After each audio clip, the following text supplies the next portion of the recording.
Good afternoon, everybody, or good morning, or good evening, wherever you are in our global time zones. Welcome to our new episode in our series, Global Religious and Secular Dynamics. My name is Jose Casanova, and I am an emeritus professor of sociology, theology, and religious studies at Georgetown University and a senior fellow at the Berkeley Center for Religion, Peace, and World Affairs that sponsors this series, which is also co-sponsored by Reset DAC USA. Our topic today is engaging with religious difference, um, communities engaging with difference and religion, and building tolerant civil societies. Again, let's set the rules. We are going to have a conversation with our guest today, first for about 45, 50 minutes. Then we'll have a question and answer period. Please do use either the question and answer icon at the bottom of your screen or the chat to write down your questions, and I will then turn these questions to our speaker. And this session, like all our sessions, is being video recorded and will be available on YouTube very briefly in a few days. Well, without further ado, we are fortunate to have as our guest today, Professor Adam Seligman, who is Professor of Religion, and he is the founding director of CEDAR, which precisely means Communities Engaging with Difference and Religion. Adam, it's a great pleasure to welcome you and to have you in our series. Good afternoon. It's a pleasure to be here, Jose. It's a pleasure to join you all, Jose. Okay, very good. So again, you can read Adam's very important life work, all his books, and about CEDAR, but we are going to discuss all those things in our conversation. So I'm not going to lose more time with introductions and go straight to your early work. In 1992 came your work, The Idea of Civil Society. It was one of the first works, a pioneering work in the rediscovery of the idea of civil society that had just been very important in socio-political movements in Latin America, in Eastern Europe, etc. The idea was in the air. 2 years later, actually, we met precisely in 92 at the New School for Social Research, then at the time. 2 years later came the book from our friends from the New School, Andrew Arato and Jim Cohen, The Idea of Civil Society, my own book, Public Religions, in which the idea was very important. At the time, you were actually working on the idea of Eucharistic communities, covenant communities in theology, which again was building an idea of trust. It was an idea that had developed out of Max Weber and the role of, in the medieval revolutions, of the Eucharist community for burghers, the formation of burghers. Burghers meaning both citizens and bourgeois. Now, it was from the beginning, your own idea of civil society had a critical dimension, criticizing unencumbered individualism and stressing the importance of the idea of trust. So let's discuss this idea and why was it so important. On the one hand, you could say that it's central to sociology, it's central to Durkheim sociology, the idea that trust is pre-contractual, and you cannot explain society as simply coming out of contracts, individuals out of utilitarian self-interest, building communities or building any kind of social ties. Trust demands precisely, or trust is necessary for contracts. Without trust, there are no contracts. So contracts cannot be the source of society because contracts presuppose trust. So can you tell us why was this idea so important and why has it remained so central for all your work throughout your life? So I think you're right. You're absolutely right that trust, or something analogous to trust, and understanding it and seeing it as a challenge has informed all of my work. And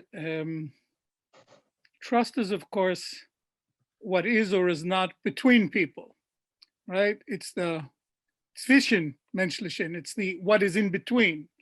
And I'm using the term of Buber, of Martin Buber, the between, the in between, the Zwischenmenschlichen. And I used to think to myself, you know, my doctor father was Shmuel Noach Eisenstadt. And Eisenstadt did his doctorate with Martin Buber. And I'd say to myself that Eisenstadt went from Buber to Talcott Parsons. And I spent most of my professional life trying to claw my way back to Buber. There's something in that. I just add that to the very kind words you said about my book on civil society, I think it was one of the few books that critiqued the concept that came out, claiming that Hume had challenged it philosophically in the 18th century, Marx had challenged it politically in the 19th, and Marshall sociologically in the 20th. So it's a good slogan, but really what can we do with it? But you're right, the focus of that and so much was trust. And I think part of it came out of, I was finishing my doctorate in Jerusalem at the time of the first Intifada. And from Mount Scopus, you can, every Friday, when there were demonstrations, you can see the tear gas and hear the shots in the old city. And I went from there to do a postdoc in Los Angeles. And it was the worst culture shock I ever had in my life. I was living in Venice, California, thinking, what holds these people together? What, you know, I came from this situation of intense ethno-national conflict to this atomistic individualism of Venice, California. And I think that had a huge impression on me. So yes, there's the Durkheimian nature of my question of this problem of trust is very clear. And you talked about pre-contractual, absolutely. And I think Durkheim, remember, for Durkheim, society existed sui generis. Society cannot be reduced to its individual components. And much of sociology, not necessarily the study of religion, but sociology as taught in Harvard, for instance, or Chicago, has forgotten that. And we see society as the arithmetic mean of the different individuals who make it up. So that the concern is not with the notion of a volonté générale, but with the volonté de tous, sort of the collective. And there was very important work done on this, Blau and so on a concrete level. But the Durkheim's insight is much more fundamental to a notion of society that is not so divisible. Right, and shortly thereafter, in 1907, came your book, The Problem of Trust. So what is the problem of trust? And also I want, since you mentioned Jerusalem, Mount Scopus, to which extent there is also an element of your own experience, the experience of a Jewish identity that doesn't want to be absorbed into any kind of abstract universalism, be it Christian or being Enlightenment universalism, where all these communal religions disappear and only individuals really subsist. So I think I think you could ask that question to Durkheim. Yes, of course. So Durkheim was himself assimilated, but the core of his insights are very Jewish. Just think of, his definition of the sacred that we teach to all our undergraduates. He's both very Catholic and very Jewish. Both. Right. Well, and that's also a connection between Judaism and Catholicism. Right. But for instance, his definition of the sacred as that which is set apart and forbidden. Excuse me, this is the linguistic definition of kadosh in Hebrew. That's exactly what it means. It doesn't mean anything else. When you set apart an animal for a sacrifice, it's sacred, it's set apart and forbidden for other use. For instance, it's just a translation from the Hebrew, the sociological definition of sacred. Or, for instance, I was thinking his notion of moral obligations, which later in his life he talked about as obligatory and desirable. Ask any rabbi what a commandment is, and he'll tell you it's obligatory and desirable at the same time. So I think throughout Durkheim, not just in the concepts, but in this basic notion, the foundation is the we. The foundation is what is between us, not the individual. In this way, of course, he's very, very different from Max Weber and from so many ways that we think about sociology. You asked me about that book and trust. So I have a huge critique of that book that I wrote that came out in '97 with Princeton. I'm honestly, I think I wasn't mature enough to deal with the problem at that time. And I think that I covered up certain failures of understanding with sociological jargon. The fact that I could do that shows that the fault was not just mine, but is also of sociology.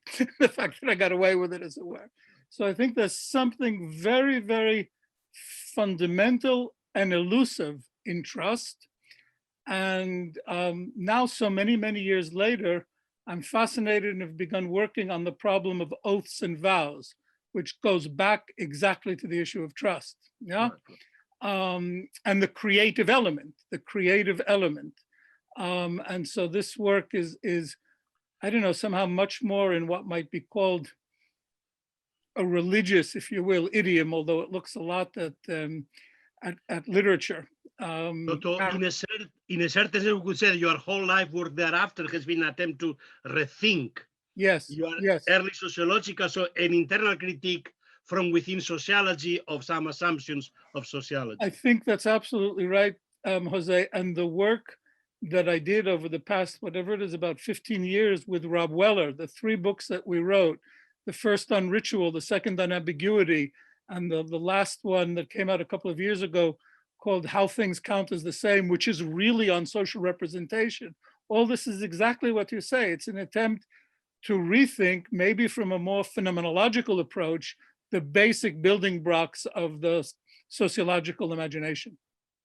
But the fact that you have, let's say, the Jewish part on your side, and Rob Weller knowing so well the ritual foundations of Chinese society and everything. And so again, it has to do with being grounded also in real phenomenological communities and how they work, and understanding that. Absolutely. So tell us about ritual. Why is ritual so important? Again, a fundamental concept of Durkheim that modernity doesn't want to accept. You think we can get rid of ritual, right? This is the fundamental problem, let's say, even with a theory like Habermas' theory of communicative action. It's all about discourse, it's all about communication, but there are no rituals, because rituals have an element of pre-rational, pre-contractual, pre-constructed. They are there, but they are the condition of possibility, precisely for social relations. More than that, they're external to us. In other words, we bend to the ritual, not the other way around. To accept the salience, the importance, the power of ritual means in some way to mediate the notion of individual autonomy, which is what's sacred to everybody today. So it's to accept that we're subnomos, that we're not autonomous. Right. Okay, so in a certain sense, you also have been, again, developing critiques of fundamental assumptions of modernity, the self-understanding of modernity.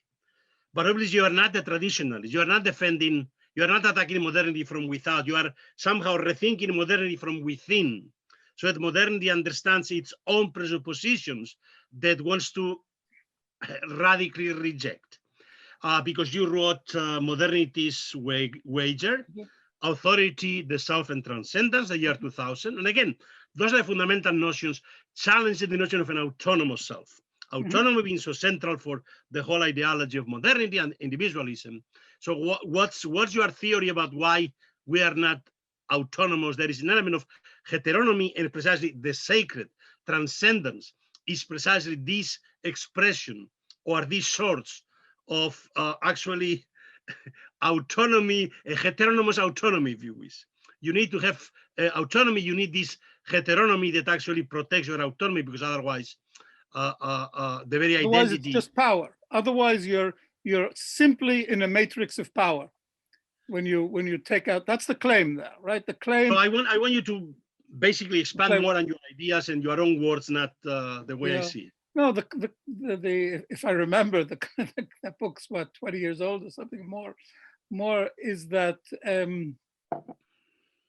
when I sort of put it as Durkheim's wager, that we can define the sacred, set apart and forbidden, define it in immanent terms, immanent social terms, and he tells us that. He said, your choice, God or society, he says that explicitly, and still have a sacred, right? And still have that place, right, where Martin Luther said, "Hier stehe ich kann nicht anders," right? This is it, I cannot move from this place. This is ultimate. That you can do that by defining the sacred in immanent terms. I believe this was indeed modernity's wager. To me, in its most liberating form, in a socialist division, not the Soviet Union, but in a socialist division. And I think it's fair. The one of the kibbutz where you grew up? I didn't grow up, but I lived for a number of years in a kibbutz. I was a member of a kibbutz in the early 1970s, Kerem Shalom, which was actually the most left-wing kibbutz in Israel at the time. Sort of went from an Orthodox yeshiva to a very left-wing kibbutz, but it's all in the family, as it were. The whole spectrum, right? Yeah. But the extremes meet. The extremes meet in conflict. Yeah. So I think that this was basically what I want to start to stress or ask you, why this is not simply an anti-modern, why this is not a rejection of modernity, but this is really an attempt to tell mothers, look, you misunderstand yourself. Your own claims are not really defensible. So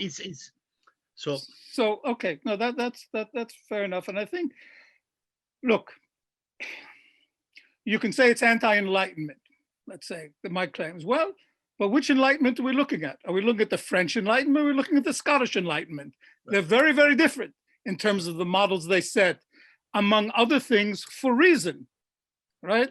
Is reason, are we treating reason with a capital R or with a small r? If you're treating reason with a small r, excuse me, that's the basis of Christian casuistry. That's what you have in the Talmud. I mean, reason with a small r, everybody has. It's reason, it's using reason as the final arbiter of the good that is the particular modern default. And yes, I'm challenging that. But there are many strains within modernity, including, Burke, including Edmund Burke, who's modern, that understands that there are multiple bases of the human good, or multiple ways to achieve an understanding of what is good, that are not necessarily dependent on reason with a capital R. One of the great examples we have is in the Euthyphro, where in Plato's Euthyphro, where Socrates stops Euthyphro, who's on his way to court to try his father for murder. And in the dialogue that develops, it becomes clear that for Socrates, there are certain things that trump abstract justice.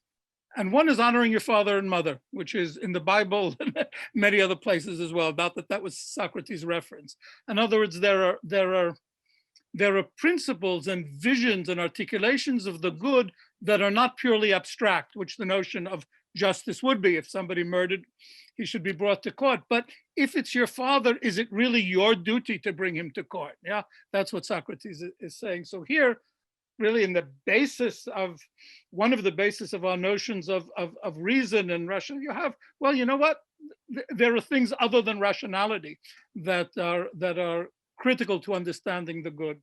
And this also you have in China, right? You mentioned Rob's work with China. Xu Shi, he says, virtue begins with honoring your ancestors. Okay, that's exactly the same notion.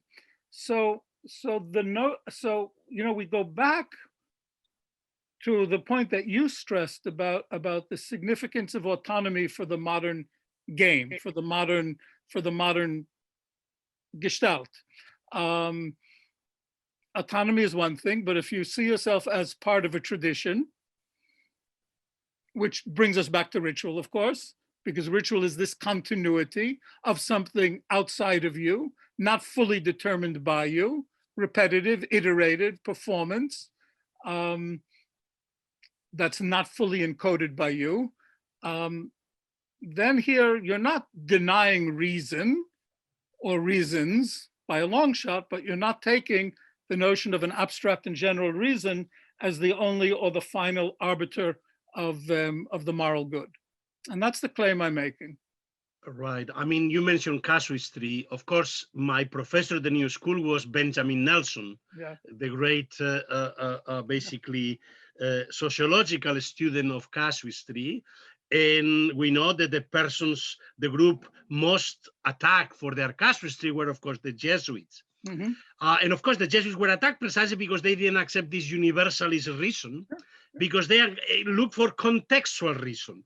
The whole rights controversy in China with the Jesuits, they were, of course, they were universalists, but they realized that these moral universals have to be embedded in very contextual context.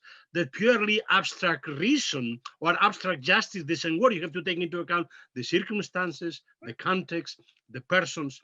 And of course, it's a fundamental notion of embedded universalisms and the fact that universalisms are always particular.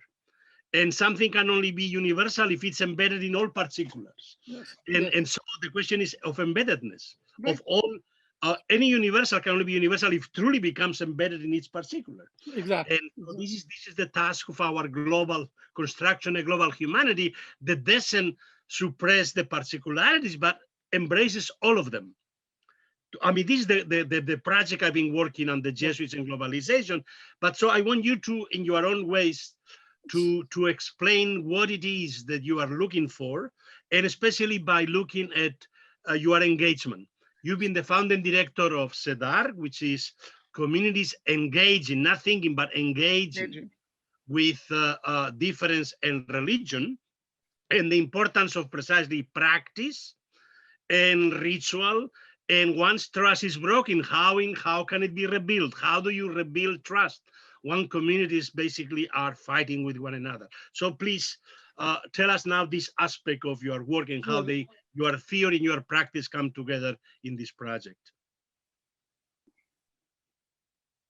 Everything is connected. It's interesting. I was going to say, though, before that your definition or explanation, brief explanation of the Jesuit project is precisely Aristotle's definition of equity. This is what equity does. It recognizes that you can't just come with a ruler stuck on reality. You have to take into account reality, which is labor intensive and time intensive and means listening. Right. It means being open to the reality. If we're talking about society, it means being open to the reality of the other.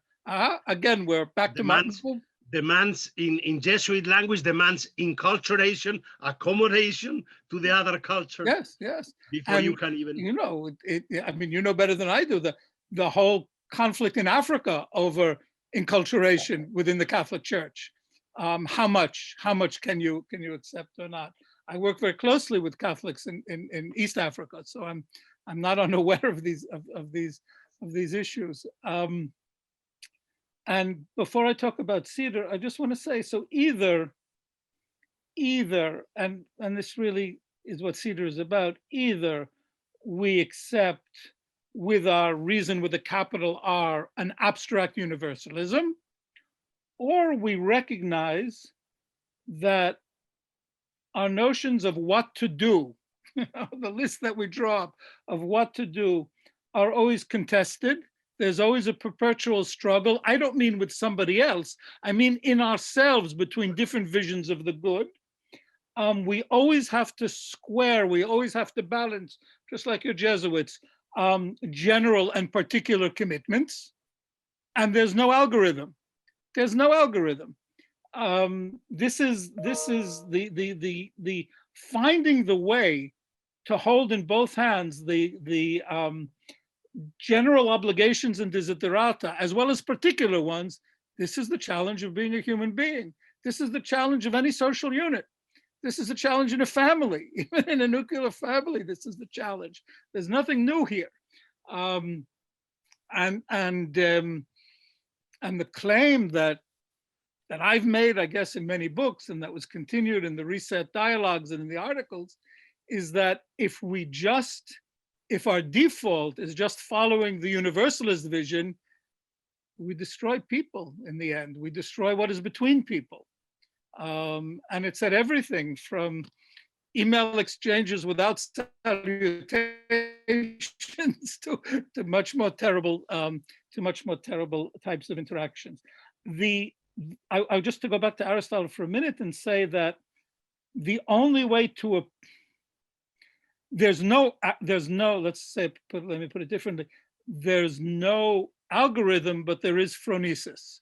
In other words, through attempting, trying again and again and again, you develop some sort of craftsman-like knowledge in your fingertips, as it were, of how to do this balancing out. And Cedar is really an attempt to do that, to provide the space to work that out. And we've been doing this for 20 years, sometimes with the same people, often with different people. I'll give you an example. From Indonesia, a Friday Juma in the mosque in Kupang, in Timor, in West Timor. So we had been invited and wanted to meet with the population. Timor, of course, is a Catholic majority island, this was called the Solar Mosque.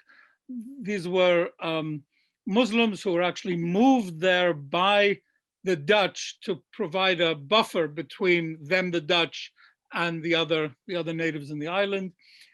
And it was Friday, it was Juma, it was hot. We were sitting outside in the shade. They wanted us to come in as soon as they finished prayers. And when they invited, they say, everybody's invited to the mosque to come in, except menstruating women. Except menstruating women are not allowed in. Voila, immediately we had a crisis, we had a problem. We're Westerners, rational, secular, what you will.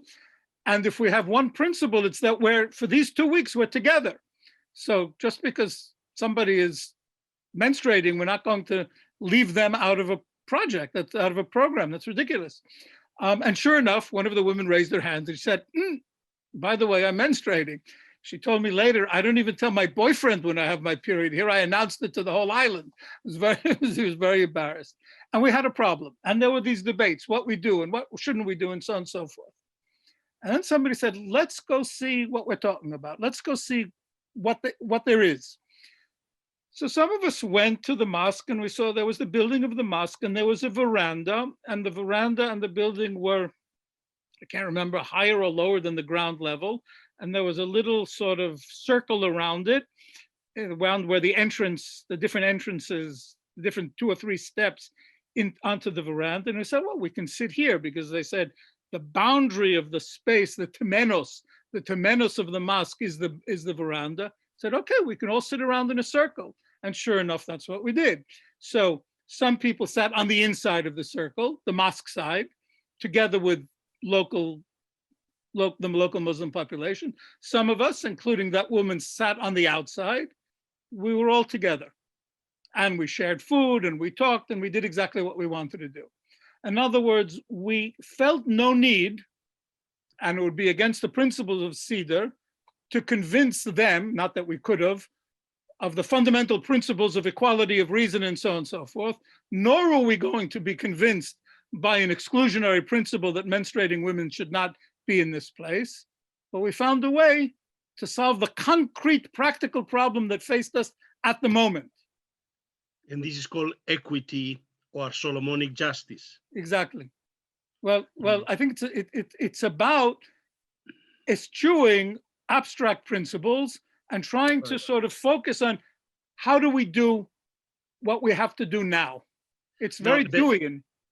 your project began in the Balkans, Yes. right after, these Correct.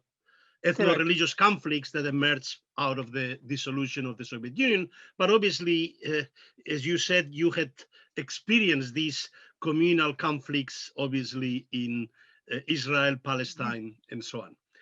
So this is a general problem we've had in modernity. Also, is so close. Sometimes we talk about modernity as, the one which is going to solve all the problems, all the wars, all the conflicts, when we know that war is so central to every process of nation building and state formation, and religious wars go together with the state formation, and societies that live for centuries amicably, sometimes with conflicts, but not the kind of radical military, war conflicts of eliminating the other that we see emerges whenever new nation states emerge, whether it is in Catholic Spain throwing out Muslim Jews, the Yep. whole religious wars of early modernity, let's say in India with nationalism, the independence in Israel, so Mhm. and now in the Balkans. So obviously, the question is, how can we precisely create conditions of plural communities? And to a certain extent here, the very idea of modern nationalism is one of the culprits, one of the problems. Sure, because modern nationalism is based on some kind of exclusionary principle. And I actually think, sadly, that it's connected to democracy. In other words, if social organization stems from below in a democracy, as opposed from above, as in an empire with a czar or a sultan, Right. if it comes from above, then a friend of mine once compared an empire to a casino. He said the casino provides the cards, the craps, you do what you want, and they take 20% off the top.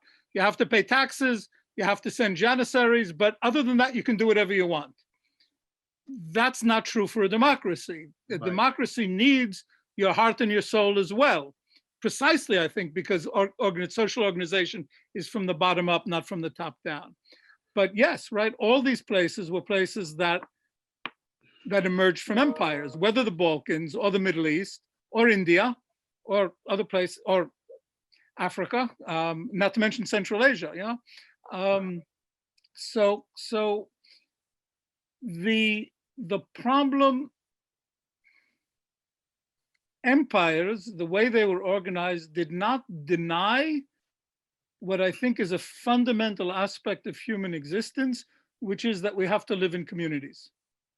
But on the other The hand, we need for want to live. belonging in a community. On Sorry? the other hand, we also want to live in democracy.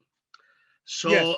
and of course, democracy is based on we, the people, and without trust, without solidarity. But the question is, how can you have no exclusivist solidarity, exclusivist precisely belonging, one that is able to incorporate also the other at different levels? You don't need to have the same kind of belonging, but at least one that is not exclusive. So it doesn't make clearly the boundaries between us and them. So So how do we construct democratic communities which are global and transcend this nationalism? if I had the answer, I'd have a Nobel Prize. But I don't have an answer. But I think that over the years with CEDAR, we've developed an approach. And the approach has some of the principles in the approach are bracketing out ultimate claims, being willing. There's also an epistemological element here that we should focus as much as we can on knowledge for rather than knowledge of, which is sort of, as partially anyway, explicated in the story I just told from Kupan. In other words, what do we need in order to be together? Well, I don't need the Muslims to convert to modern secular notions of gender equality, and we don't need modern secular people to convert to Islamic notions of exclusion of menstruating women. What we do need is to figure out, in this case, a technical way to meet, to talk, to begin a discussion, and then maybe, in this case you couldn't, maybe you can go the next step. What I would always say, if we want, did this in England, if we want to work with our Muslim neighbors to get the drug dealers out of the park, Do you have to know the definition of Tawhid? Do you have to know the definition of jihad? Do you have to know their position on the Israeli-Palestinian conflict? No, what you have to know is not to serve pork sandwiches for a meeting on Friday afternoon. In fact, you shouldn't have a meeting on Friday afternoon. And it's such a small thing, but people don't know it. People don't know it. So we should focus really on the very small to-do in front of us and slowly work up from that. Why, Jose? Because when we do that, we begin to build trust. When you and I, despite all our huge differences, manage to accomplish one thing together, let's say we've gotten the drug dealers out of the park, then maybe we can get the municipality to pick up the garbage more than once a week. Then maybe we can run a candidate for city council. So over 3 years, in Hun, we have a shared past. A shared past, despite all our differences, is a huge connection between people sharing a past. We see that on Thanksgiving every year in America. But you know the story of garbage collecting in New York City, right? Alternate parking regulations. At first, it was done for Orthodox Jews because Orthodox Jews cannot use their car on Sabbath and on holidays. So when you have Jewish holidays, you cannot have people that have the need to repark their cars. So, so parking regulations are suspended on Jewish holidays. But then comes the Catholics says, no, we also want to have parking regulations suspended on Catholic holidays, although Catholics have no problem basically driving their car and so on and so on. And so in India, you have the solution is, of course, to incorporate the religious holidays of every group as national holidays. But of course, this also means a lot of holidays in India. So again, the question is, how do you find the right pragmatic adjustment between those principles? One, basically accommodate Jewish need and their sacred duties without universalizing it in such a way that it also loses its possibilities of building a functioning society. I didn't know that was the origin of alternative street parking in New York. That's great. That's great. The interesting thing is that when you move from the problem of observant Jews to Catholics, you move from a particular problem to a mode of public representation, right? A representation of one's faith. And that's something very different, right? So that's something very different. Right. Now, what you need is enough trust between communities to be able to talk about that without being yelled at or, charged with something else. But let me tell you a different story about garbage collection. In Cyprus, not exactly garbage, but so, Nicosia is divided between the north and the south, between the Turkish part and the Greek part.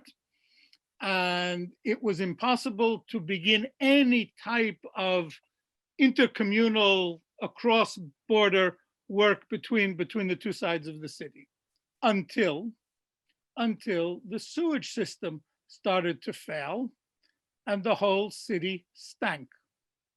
And all of a sudden, both sides had a real visceral interest in solving the sewage problem, which of course connected underground both parts of the city. And the solution to the sewage problem in Nicosia was the basis of the Annan plan of unification. So again, those have to be consensual solutions that happen when a group doesn't claim hegemony. That's right. Claiming hegemony on a universal principle that basically doesn't want to accept the particular. Let's talk of national holidays. In France, they have a lot of Catholic holidays. When I was there, I was surprised, Corpus Christi and the Ascension of, when Muslims said, why don't we have a Muslim holiday recognized in France? No, we are a secular republic. No, yes, but of course, they don't want to give up on their holidays, which are national, but come from the ancient regime. Yeah. So again, but the problem is that they are not anymore understood as simply a tradition and now they use it as a universal secular tradition rather than what its origins are. So fundamentally, the question is, and now I want you to bring your most radical critique that for a lot of people will sound dissonant, but I think is along the same lines, your critique precisely of human rights discourse that is an exclusivist discourse that doesn't want to accept those differences. And so how do we bring casuistry, equity into precisely the human rights discourse so that it doesn't come this abstract universalist discourse, but recognize the humanity of everybody, the real humanity of everybody?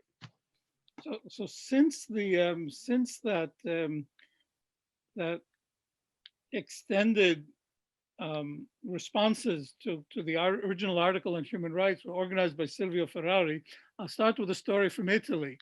So in Bologna, right, in every hospital room, there was a crucifix. And the Muslim burghers of Bologna were offended by it. But Bologna, Italy, I mean, it's Italy. Communist stronghold. So yeah, actually, that's right. But so even within the communist stronghold, you're right. There was a crucifix. But what did they do? They replaced the crucifix with a picture of Mary, who is a prophetess in the Islamic tradition. But no Protestant allowed into the room, though. Yeah, so Protestants and Jews still have a problem. This is true. This is true. But you know, Jose, I often, because my work in Italy is with Catholics, I often end up sleeping in Catholic institutions. So I don't know if it's right or wrong, but there's almost always a crucifix over the bed. Of course. And usually it's not sort of permanently affixed. It's just on a nail. So I take it off, I put it in a drawer, I close the drawer, and when I leave, I put it back. I don't think I'm offending anybody. I don't know. And I don't have a problem. I really don't have a problem. And every time it happens, I think of when I was a child, I was sent to a very religious school, very religious Jewish school in Brooklyn. But my parents had very good Catholic friends in Vermont, where I was born. Their closest friends was a large Catholic family. And we'd go and visit them and sleep over in the house. And there was a crucifix over the bed that I slept in, of course. And as a little boy, I was petrified.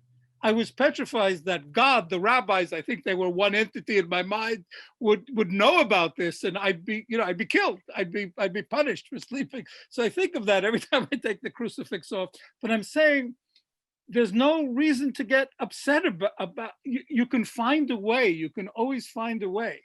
The question is, do you begin with recognizing that we belong to different human communities, that belonging is a need of the human soul, good, bad, ich weiß nicht, I don't know if it's good or bad, it's there. And denying it is a mistake. And I believe that a lot of that part of the explanation anyway of the rise of right-wing movements, whether it's Brexit, whether it's the different right-wing militias in the United States, whether it's Golden Dawn in Greece, whether it's Le Pen, and so on, comes from a failure of the leaders in the European Union to recognize this need for belonging. In other words, right, to go back to where you started, to recognize the particular. Right. And yes, it's a huge amount of work to move constantly between the universal injunctions and the particular needs. Okay. So for those people who have not read the article, if you can simply, this was 2 years ago, it was called The Tragedy of Human Rights, Liberalism and the Loss of Belonging.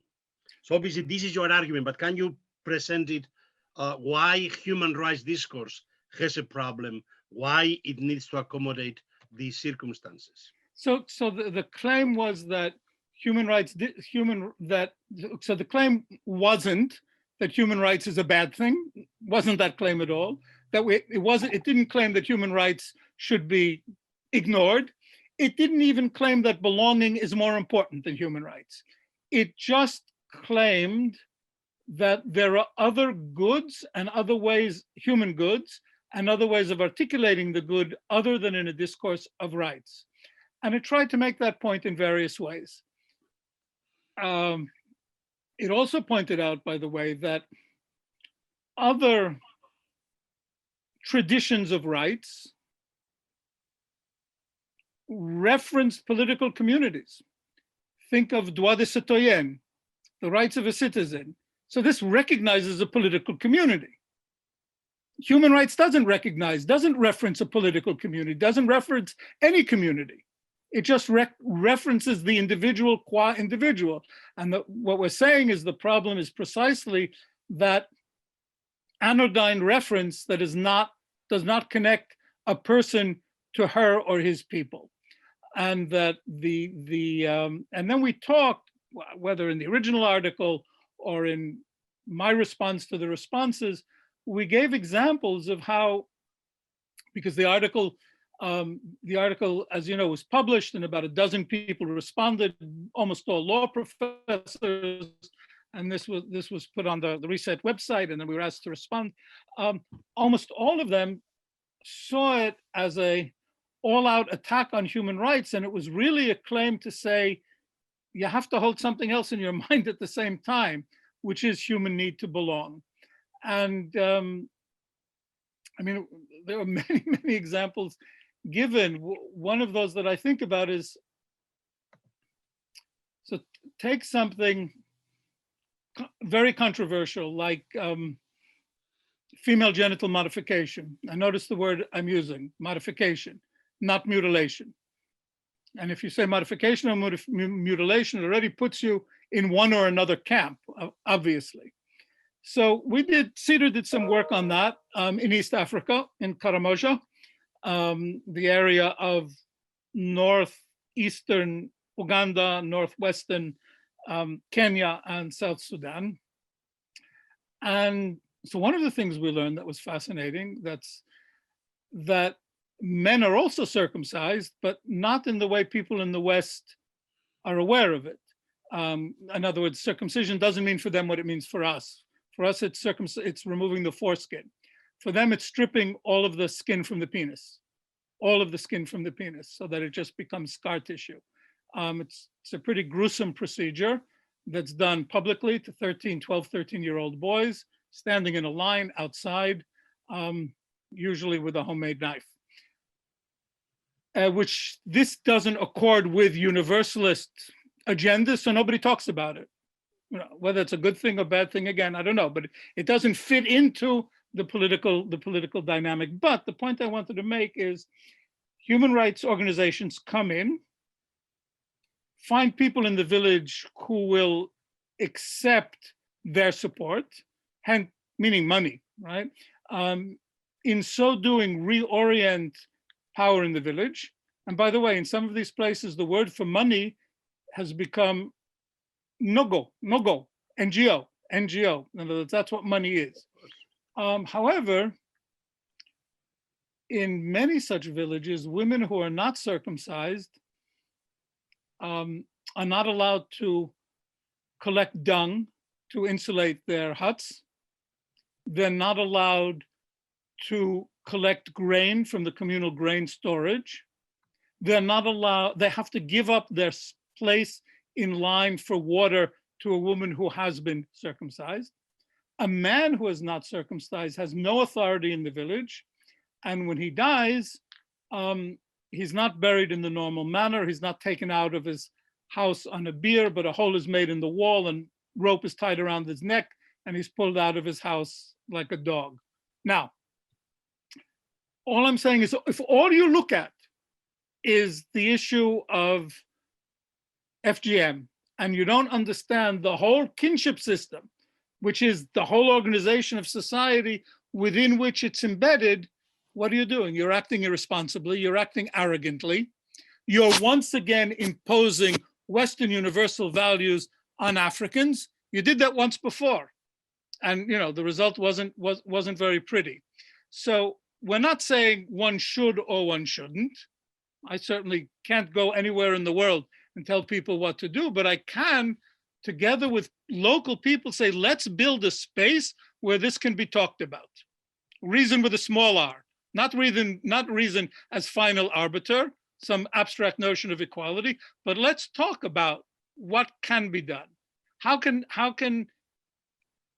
female genital modification be done without the invasiveness that it still has? Are there ways to do this? You see what I'm saying? This is the only way I know how to deal with these problems, Jose. I don't know. I don't have an algorithm. I don't have an answer. Only that's why I'm saying it's labor intensive and time intensive, and you have to be open. You have to realize that you don't know, that you have an Well, idea. talking of imperialism, the difference between a traditional empire that isn't going to impose a uniform structure versus the globalist imperialism that was to basically establish a single unified structure. And this is the way people experience these new forms of imperialism. Right. I know this has been a fascinating conversation, but I want the audience to get into. Okay. So let me bring some of the questions. Let me start with one which basically goes to this question of universality of human rights. And this comes from Sibylle Fritz Oppermann, who actually greetings from Germany, she says, and it was a pleasure to follow the conversation. Since a while ago, Sibylle had the honor to be the General Secretary of ICCJ at Martin Buber House, Heppenheim. Now her question. Do we talk about universality of human rights or of universalization? If the latter would be the case, we would try to find minimal standards step by step, not claiming anything like absolute truth in it. Instead, giving the individual and different groups and regions and countries to find a common way step by step. I put both hands on that. I think that has to be the approach. That exactly has to be the approach. And I think it's important, and I'm very pleased that she said individuals and communities. It's not just individuals outside of communities. It's individuals in communities. Absolutely. And also she has a question, not only states, but regions, because cultural regions are equally important, not only representation by states. That's right. And cultural regions cut across or are smaller than states. They don't, as you just said, they don't necessarily overlap one or the other. So yes, absolutely. So now let's go back to your original comment about your cultural shock when you came to LA. And this is a question that's come from Richard Caputo, who asked, so what in your view held LA together, and how well would it compare to the ethno-nationalism as you experienced then as compared to what we are witnessing now?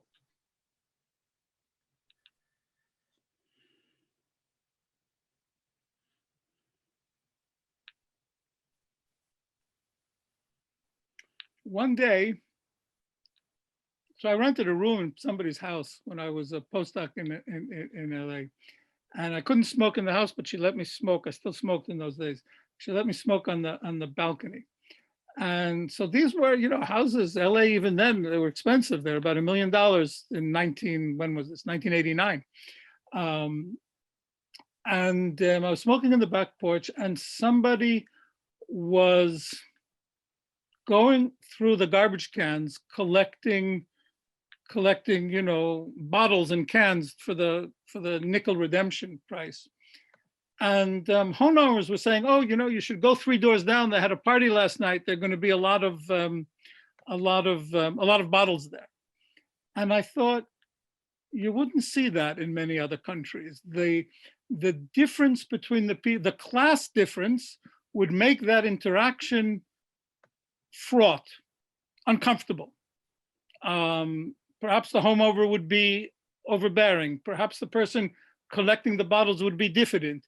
And here it was totally gleich. It was totally easy. There was no tension in the interaction. It was just like somebody asking somebody else directions, you know, on the street.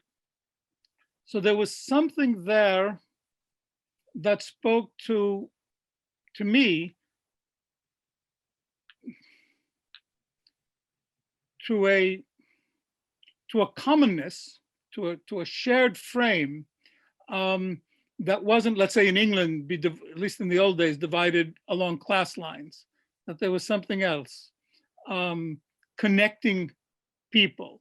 Whether that still exists today, you know, what, 30 years later, more than 30 years later, I just don't know. I don't know.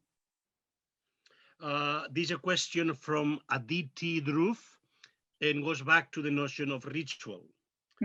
And so the question is, so could it be said that the attempting of trying and trying again, developing the craftsmanship in fingertips is akin to ritual?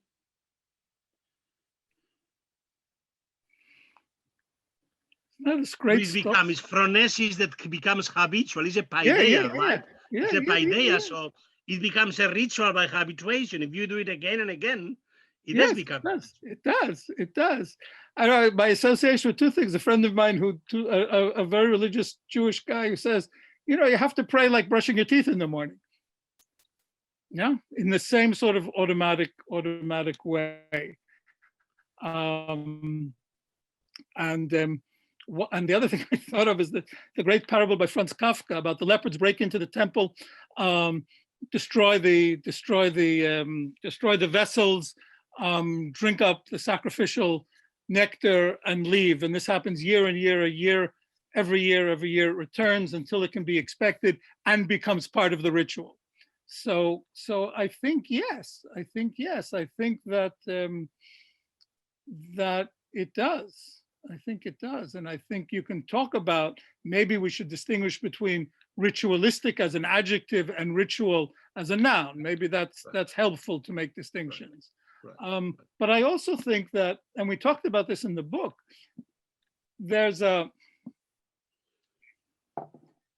if I see somebody who I care deeply about and run and embrace them, and I hadn't seen them in many years, that can be an expression of my internal feelings. But when we meet and we shake hands, that's no less ritual than putting on phylacteries every morning. But that's not a bad thing at all. When I was chair, everybody laughed at me. Nobody listened to me, of course, when I said, you should start every email with a salutation. I still do, if you notice, Jose. I'll write, dear Jose, even if we wrote to one another 30 seconds before. I'm insistent on that, because my notion is that precisely in that formal ritual nature of, we preserve our humanity. Otherwise, we just become cogs in this computer machine, and we could be computers that are sending emails back and forth between me and, say, and the secretary or the administrator or the chair. It's precisely in saying, dear Jose, dear Ruth, that in that formal impersonal, we save the personal. Otherwise, we're just run over by the nature of the bureaucratic work that we're doing. A question from Esther Hope, which is more intellectual, but are your solutions for multi-ethnic religious communities based on Gordon Allport's contact theory? They're not based on, that's for sure, because I read Gordon Allport so many years ago.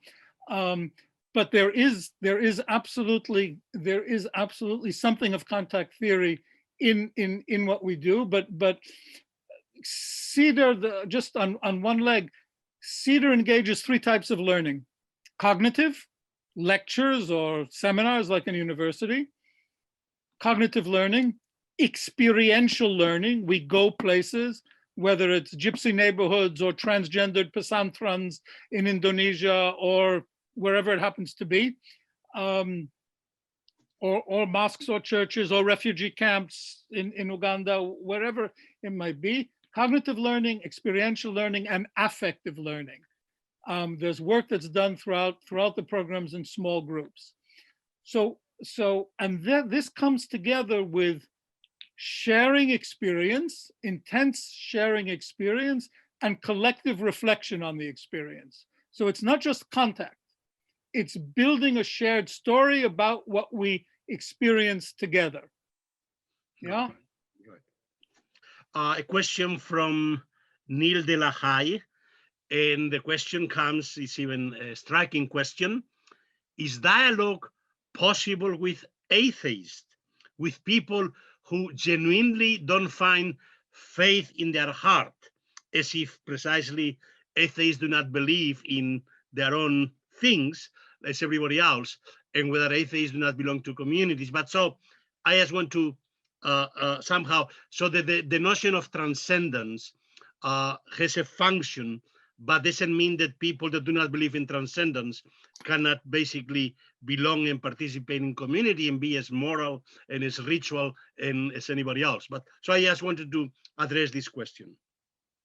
I mean, let me give an anecdote because this will help you. And this is something anecdote that Peter Berger, our common friend, always repeated, how in Northern Ireland, somebody was moving from a Catholic to a Protestant neighborhood, and somebody with a gun, hands up, what are you, a Catholic or a Protestant? No, I am an atheist, but which one? So atheists are also contextual, embedded in communities of understanding, communities of belief, although abstractly they may not believe in God.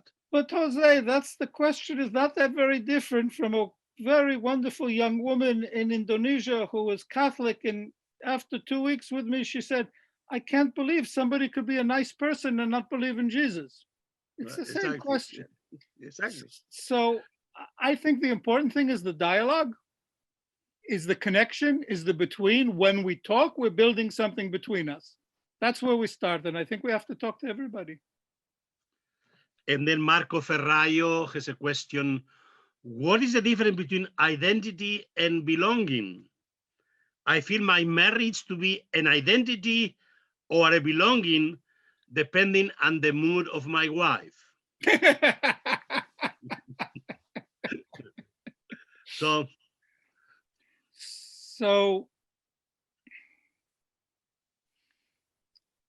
I've always had problems. Well, always, since it became popular, I've had problems with the word identity. It seems to me an unnecessary second level reflection. And of course, it's extremely political. I wrote somewhere that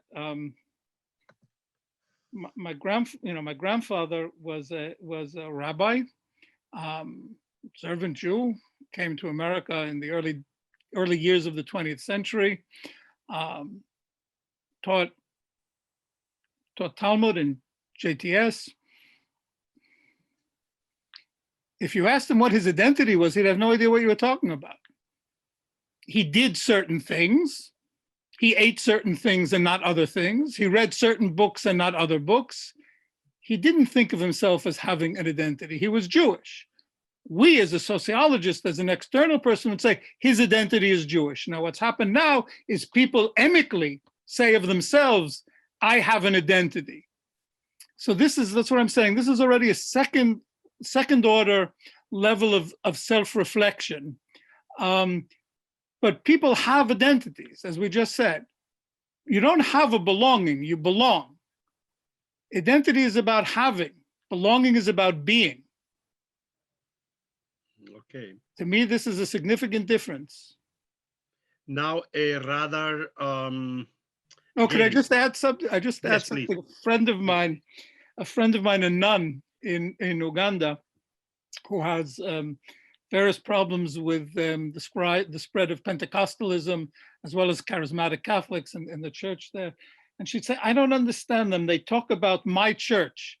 It's not my church. I'm of the church, right? It's not my church. But these guys talk about my church. How do they have the arrogance to say their church? For us, I belong to the church. And that's, to me, the difference between identity and belonging. I'm not drawing parallels about Catholicism, Protestantism. I'm just saying. Right. Let me raise this question that Adrian Sector writes. I'm curious as to your views regarding Karl Popper's or Plato's understanding of the paradox of tolerance. This question is not to suggest that we should always suppress the utterance of intolerant philosophies, but do you think that we should claim the right to suppress them, if necessary, even by force, if the intolerant are not prepared to meet on the level of rational argument, but begin by denouncing all argument? What, in your view, can and should be done as a society? So the question, I mean, this goes back in a way to John Stuart Mill, who addressed this in On Liberty. And that we have a right, everybody has a right to protect themselves from a real and present danger. A real and present danger. I'm not sure, well, it's not that I'm not sure, I don't think that somebody having intolerant, racist, anti-Semitic, horrific, whatever you want, views, holding those views presents a real and present danger. When they act on them, when they take out, that's already a different story. But the views, I don't want to go censoring people's views. And I think we have to be willing to talk to anybody who's willing to talk to us, including people who have the most terrific views. But Jose, I say talk to, Cedar is premised on the notion that we do things together. I'm skeptical about dialogue for dialogue's sake. I'm kind of maybe more of a Marxist. Praxis, action, doing things together makes a concrete connection between us that exists outside of any words spoken or any thoughts or feelings felt. It's there, it's concrete. We built this house together. That's why I had, we did this in Bosnia for a few years. We had groups of people, from young people all over the world, coming and rebuilding some of the churches and mosques that were destroyed in the 1992-95 war. One of the places that we did it in was in Stolac, where 13 mosques were destroyed and their stones scattered in ravines all over. And my feeling behind this was that if people work all day together, physical labor together, this is maybe my old kibbutz background, yes. If we do physical labor together all day in the hot sun, and we help one another when we cut our hand or when we need a drink of water, then at night when we fight about Israel, Palestine, role of women, no idea what, it has a different inflection because of what we've actually done together. It's very different than just sitting in a university seminar room talking, having a dialogue, because the sweat and blood is still in our hands. And Cedar is based on that. So talking of Cedar and of these common bonds that are developed, let's have the last question from actually a common friend. We actually mentioned you, Paulo, this morning, with Adam. So it comes a question from Paulo Smitsnuk. He writes from Ukraine, greetings from Ukraine. Yeah. I was happy to attend a Cedar school in Nanjing, China. And talking about human rights, as somebody born in the Soviet Union, let's look at Marxism, I would like to ask, to what extent your critical approach to human rights can be used by totalitarian communities to fight dissent? Where does the logic of a community stop? So he's absolutely right. It can be used. It can be used. Anything can, well, not anything, but many things can be used, and many authors find their works used in ways totally contrary to what they intended. I absolutely agree. And I absolutely accept that stressing the importance of community or belonging can lead to very deleterious consequences. Absolutely. But it's there. It's an essential, so I said in the beginning, an essential part of who we are. To deny it, we know doesn't work. So let's engage with it, which is how I started more than 20 years ago with religion. If religion has been a source of so much killing, of so much hatred, then we can't just deny it, we have to engage with it. So let me ask a question I always ask all our conversationalists about our contemporary moment, pandemic situation. And so which kind of lessons can we draw from the pandemic for precisely everything we've been talking about? Namely, what can the pandemic, the conditions, teach us about our social condition of being social, communitarian beings, not autonomous, but dependent on others, and yet not being able to gather together to have this precisely communication that we need? So what is the lesson? But isn't that exactly the lesson, Jose? Isn't that the lesson that people, I hope, will recognize how much we do need to be together, and how this enforced isolation for a year now has cost everybody. I'm not talking about money, but emotionally, spiritually, in terms of how they live, in terms of their dreams, that we do need the contact. Very early, I take a walk every morning. But also it has made us aware of how dependent we are on others. Absolutely. And those taking care of medical personnel, the essential work is taking care of us. Without Right. them, we can sit in our rooms and we can develop these communications. And we are lucky to have this possibility Absolutely. of communication, even without Absolutely. personal relations. And yet we are always dependent on others. Yes. Even for Yeah. our, So even if we don't see it. that is the lesson. That really is the lesson. Well, Adam, it's been a great conversation. Thank you so much Thank you. for this dialogue. And thank you everybody for attending. Again, our monthly, you'll get an announcement of our next conversation next month. Goodbye to everybody. Thank you again, Adam.